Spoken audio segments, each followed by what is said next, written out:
अस्सलाम वालेकुम everyone, welcome to my channel. आप देख रहे हैं उर्दू टाइम टीवी और किताब का नेम है ज़ाविया। ये इशफाक अहमद की तहरीर करता किताब है और ये इनकी किताबों का पहला ऑडिशन है। तो आइए हम इसको शुरू करते हैं।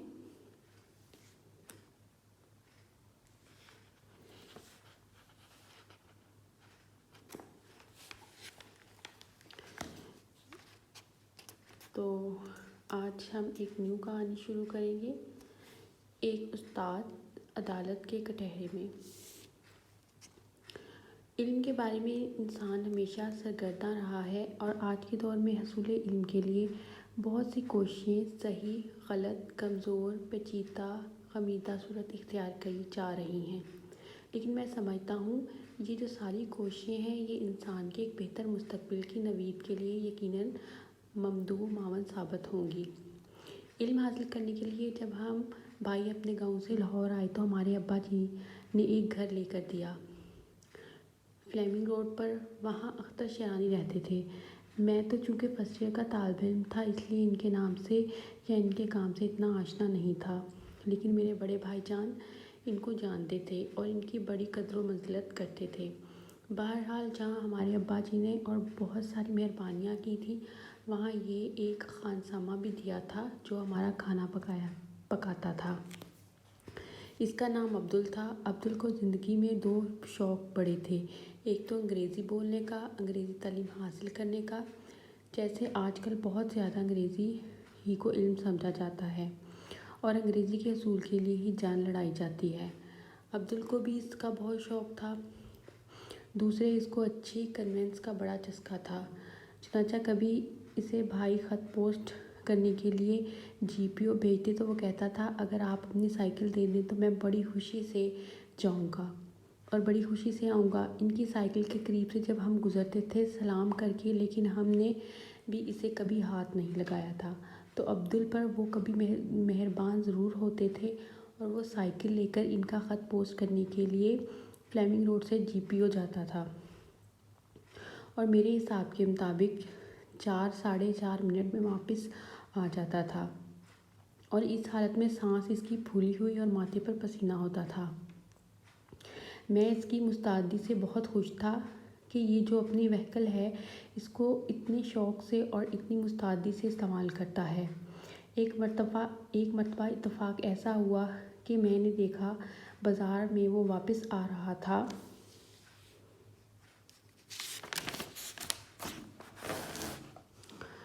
जीपीओ से ख़त पोस्ट करके इस तरह के साइकिल का हैंडल इसने हाथ में पकड़ा हुआ है और इसके साथ बड़ी तेज़ से भागता हुआ आ रहा था।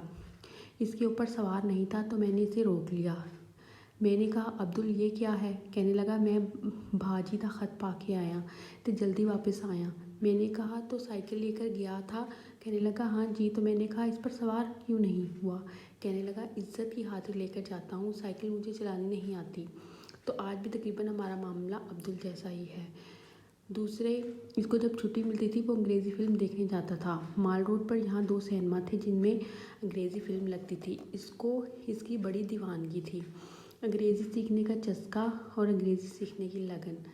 आज ही नहीं इस वक्त में बहुत ज़्यादा थी। तो जब वो फ़िल्म देख के आता था तो मेरे भाई पूछते कैसी थी? कहता बहुत कमाल की थी, इसमें एक मिस थी वो तैरती बहुत अच्छा थी, वीरे ब्यूटी। लेकिन वो फिल्में देख देख के अंदाज़े लगाता था मगर इसमें इतनी इस्तात ना थी कि समझ सकता।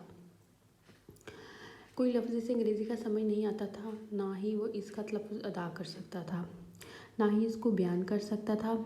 लेकिन एक दिन मेरे भाई ने पूछा कि तू इतना वक्त ज़ाया करता है, इतने पैसे ज़ाया करता है और इस तवज्जो और लगन के साथ अपनी ज़िंदगी मुस्तग़रिक़ की हुई है, अगर तू मुझे अंग्रेज़ी के 4 फ़र्क बता दे, पूरे चार अल्फाज, तो मैं तुम्हें पूरा 1 रुपया दूँगा। तो इसने कहा कि मेट्रो, गोल्डन बेयर। इन्होंने कहा ये तो 4 नहीं हुए, 3 हुए हैं। कहने लगा चौथा भी इसने अदा कर दिया। तो वो अंग्रेज़ी जो जानता था वो इस किस्म की थी। अब भी हम कोशिश कर रहे हैं और अंग्रेज़ी के अंदर कुछ ऐसे ही फंसे हुए हैं। शेर की बोगी मारते हैं, अंग्रेज़ी चलती नहीं। ये तो थी बात पर जो पुरसबील तज़किरा आ गई। मेरा आज का जो मौजू था वो बताना नहीं चाहता था। प्रोफेसर साहब यहाँ आज तशरीफ़ फरमा है जिस ज़माने में मैं रूम में लेक्चरर था रूम यूनिवर्सिटी में, और मैं सबसे यंगेस्ट प्रोफेसर था। प्रोफेसर यूनिवर्सिटी में छुट्टियां थी, गर्मियों का ज़माना था। दोपहर के वक्त रेडियो स्टेशन पर मुझे उर्दू ब्रॉडकास्टिंग करनी पड़ती थी। लौट के आ रहा था तो ख़वातीनो हज़रात रूम में दोपहर के वक्त सब लोग कैलूला करते थे, 4 बजे तक सोते थे और रूम की सड़कें तकरीबन खाली होती थीं। और कॉरपोरेशन ने ये इंतज़ाम कर रखा था कि वहाँ पर पानी के हौज़ लगाकर सड़कें धोते हैं और शाम तक सड़कें ठंडी भी हो जाती हैं, खुशगवार भी हो जाती हैं, साफ़ भी हो जाती हैं। तो वो सड़कों को धो रहे थे। इक्का दुक्का कोई ट्रैफिक की सवारी आ जा रही थी, तो मैं अपनी गाड़ी चलाता हुआ जा रहा था। अब देखिए, इंसान के साथ साथ एक देसी मिजाज चलता है, आदमी कहीं भी चला जाए। तो मैं गाड़ी चला रहा था, मैंने देखा कि गोल दायरा है, इसके ऊपर से मैं चक्कर काट के आऊँगा, फिर मैं अपने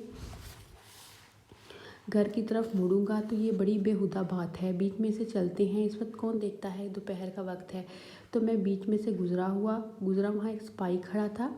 इसने मुझे देखा और इसने परवाह नहीं की, जाने दिया कि ये जा रहा है, ये नौजवान तो कोई बात नहीं। जब मैंने देखा शीशे में से गर्दन घुमा के, मुझे थोड़ा सा याद पड़ता है, मैं तंज़न मुस्कुराया, कुछ अपनी फ़ैट के ऊपर, कुछ अपनी कामयाबी के ऊपर। मैंने खुशी मनाने के लिए मुस्कुराहट का फूल इसकी तरफ फेंका। जब इसने ये देखा कि इसने मेरी ये इज़्ज़त ही है, तो इसने सीटी बजा के रोक लिया। अब वहाँ पर सीटी बजना मौत के बराबर थी और रुकना भी। मैं रुका, वो आ गया और आगे खड़ा हो गया। पहले सलूट किया।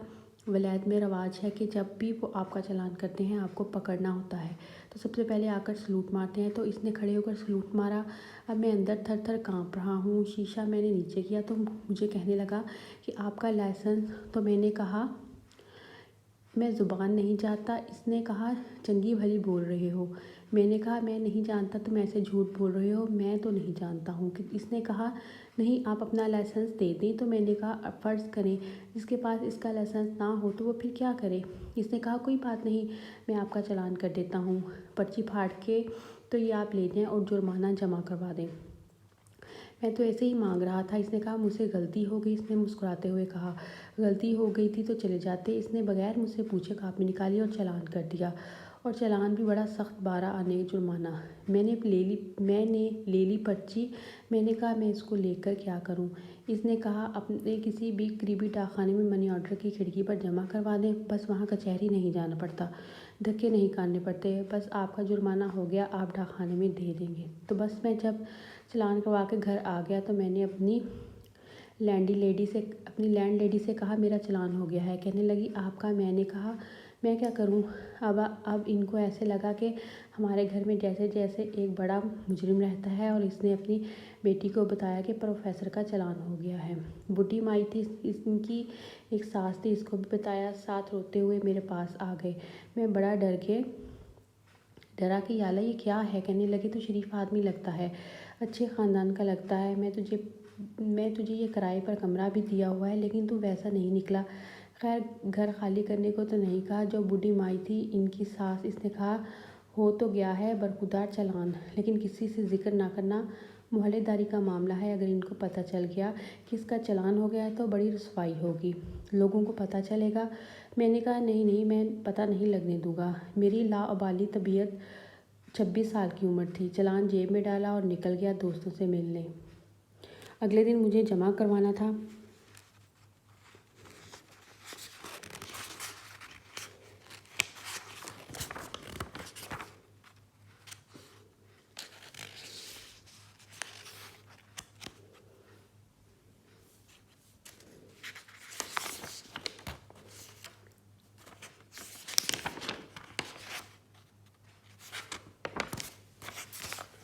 भूल गया।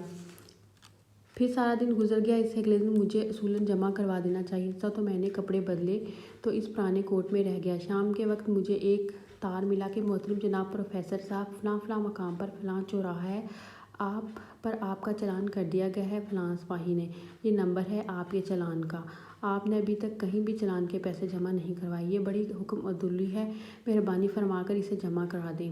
आपकी बड़ी मेहरबानी होगी। तकरीबन 21 रुपये का तार था। मैंने सारे लफ्ज़ गिने, मुझसे ये कोताही होगी कि मैं फिर भूल गया और इनका एक तार आ गया। अगर आप अब भी रकम नहीं जमा करवाएंगे तो फिर हमें अफसोस है कि कोर्ट में पेश कर देना पड़ेगा। मुझसे कोताही हुई, नहीं जा सका, तब मुझे कोर्ट से एक समन आ गया कि फ़लाँ तारीख को अदालत में पेश हो जाएं और ये जो आपने हुक्म अदुल्ली की है, कानून तोड़ा है, इसके बारे में आपसे पूरा इंसाफ किया जाएगा। इनकी बोली चूँकि रोमन लॉ वहीं से चला है तो बड़ी तफसील के साथ अब मैं डरा मेरी सीटी गुम हुई, परेशान हुआ कि अब मैं दियारे गैर में हूँ, कोई मेरा हामी मददगार नहीं है, मैं किसको अपना वाली बनाऊंगा। मेरा डॉक्टर था, डॉक्टर बाल्दी इसका नाम था, नौजवान था। मैंने इससे कहा मुझे वकील कर दो। इसने कहा मेरा एक दोस्त है, इसके पास चलते हैं। इसके पास गए, इसने कहा ये थोड़ा सा पेचीदा हो जाएगा, अगर मैं गया अदालत में, बेहतर यही है प्रोफेसर जाएं और खुद जाकर फेस करें। अदालत की खिदमत में ये अर्ज़ करें कि मैं चूँकि एक कानून को ठीक इस तरह से नहीं जानता, तो मैं यहाँ पर एक गैर मुल्की हूँ, तो मुझे माफ़ी दी जाए, मैं ऐसा आइंदा नहीं करूँगा। तो आज हम अपनी कहानी को यहीं पर ख़त्म करते हैं। इसका नेक्स्ट पार्ट हम अगली वीडियो में पढ़ेंगे। तो तब तक के लिए अल्लाह हाफिज़।